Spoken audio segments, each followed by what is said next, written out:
Son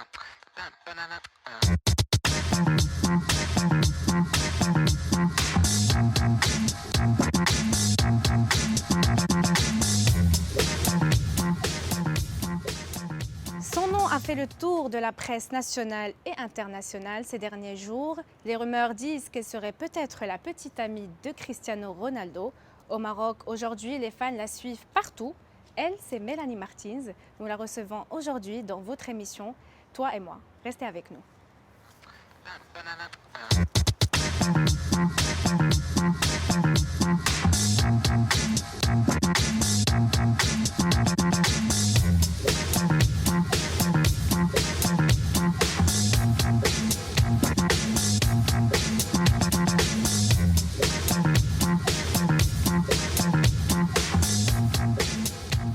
Mélanie Martins, bonjour. Bonjour Ania. Bienvenue dans notre émission Toi et moi. Merci. Comment ça va? Un peu fatiguée, mais tout va bien. Je suis vraiment contente d'être arrivée à Marrakech.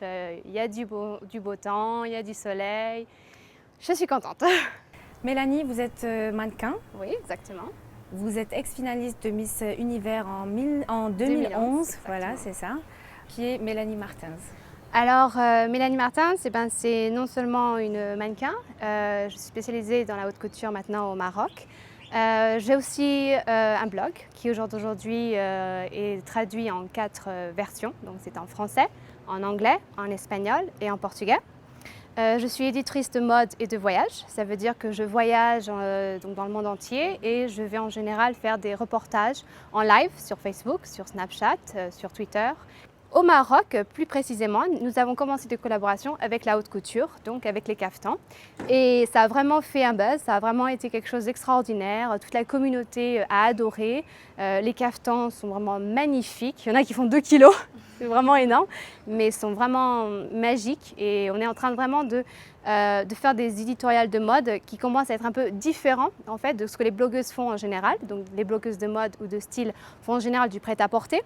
Et là, on veut vraiment se démarquer en faisant de la haute couture. Mais par contre, votre première expérience au Maroc, ça a été quand vous aviez 17 ans? Ah oui, exactement. 17 ans, vous embarquez un ami, un sac à dos et vous partez à l'aventure. Et on y va, ça n'a rien à voir avec le luxe au jour d'aujourd'hui, non. C'était une aventure, les aventures de jeunesse. J'avais effectivement 17 ans, c'était pendant les vacances du mois d'août. Et j'avais économisé tout le mois de juin, tout le mois de juillet, et puis parce qu'au mois d'août, c'était son anniversaire. Alors je me suis dit non, c'est un poète, il reste tout le temps à la maison, on va l'embarquer dans une aventure. Et effectivement, comme on allait à Séville, donc j'ai pensé on va faire la traversée de Tarifa à Tanger et on va rester quelques jours au Maroc. C'était la première fois que j'allais sans mes parents, donc dans un pays étranger, et c'était la première fois que je sortais de l'Europe.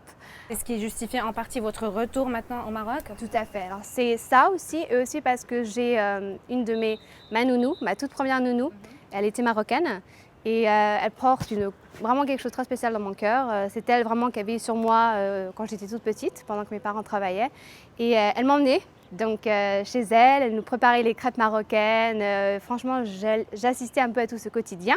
Bon, à 8 ans, on ne peut pas vraiment comprendre le quotidien d'une culture qui est différente.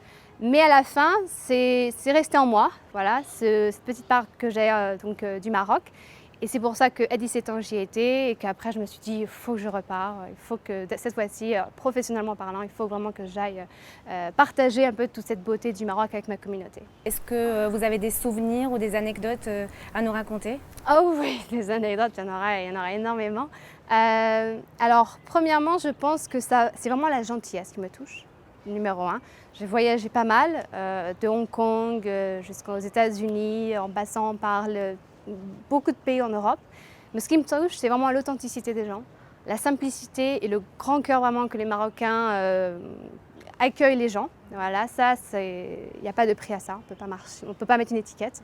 Et ça m'a vraiment touchée quand j'ai vu que les gens les plus simples sont les premiers à vous inviter chez eux, à vous préparer le thé.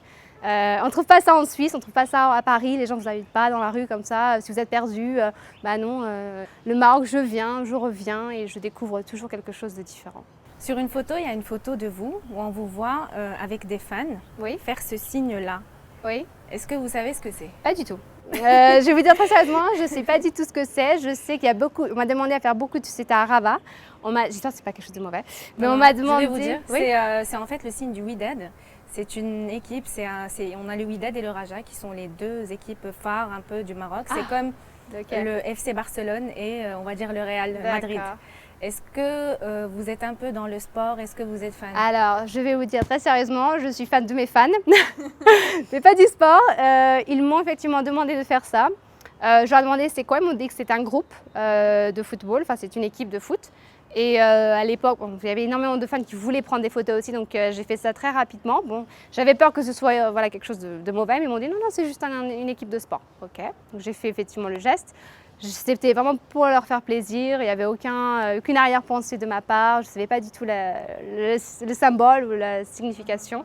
J'ai vraiment fait ça parce que je voyais qu'ils étaient tout contents, c'était pour appuyer supporter leur équipe. Donc, Vous avez fait la une de tous les sites qu'on peut remarquer. Est-ce que vous voulez faire taire les rumeurs une bonne fois pour toutes, Mélanie? Je ne vais pas faire de commentaires sur ça. Très sérieusement, je ne vais pas en faire. Merci beaucoup, Mélanie. C'était très agréable de vous rencontrer. Merci beaucoup. Au revoir. Au revoir.